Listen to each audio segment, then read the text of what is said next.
Assalamualaikum warahmatullahi wabarakatuh. Perkenalkan, nama saya Muhammad Farizal Hayat, nomor presensi 20 dari kelas 1212. Jadi di sini saya akan menjelaskan tentang Joko Widodo. Nah, Joko Widodo adalah seseorang presiden ke-7 yang lahir 21 Juni 1961. Beliau dikenal sebagai politikus dan pengusaha Indonesia. Sebelumnya, beliau adalah anggota Partai Demokrasi Indonesia Perjuangan atau PDIP.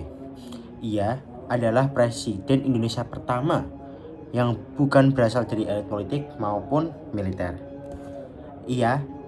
Beliau juga menjabat sebagai wali kota Surakarta dari tahun 2005 hingga 2012 dan menjadi gubernur DKI Jakarta dari tahun 2012 hingga 2014. Kebijakan Joko Widodo pada periode pertama di tahun 2014 hingga 2019 yaitu yang pertama membangun infrastruktur seperti tol Trans Jawa dan tol Trans Sumatera, MRT Jakarta, pelabuhan Kuala Tanjung dan Makassar Newport, Bandara Internasional Kertajati, tol laut untuk disparatis harga antar wilayah.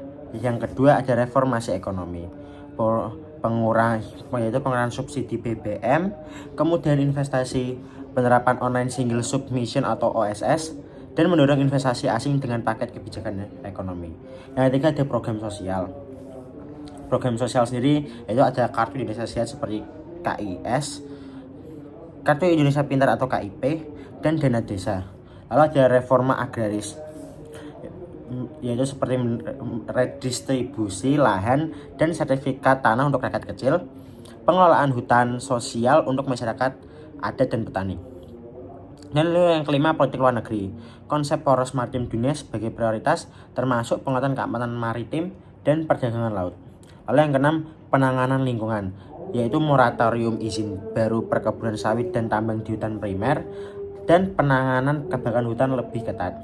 Lalu di periode kedua di tahun 2019 hingga 2024 yaitu yang pertama pemindahan ibu kota negara atau dipindah jadi IKN, yaitu pengesahan pemindahan ibu kota ke Kalimantan Timur dengan nama Nusantara yang bertujuan untuk pemerataan pembangunan dan mengurangi beban di Jakarta.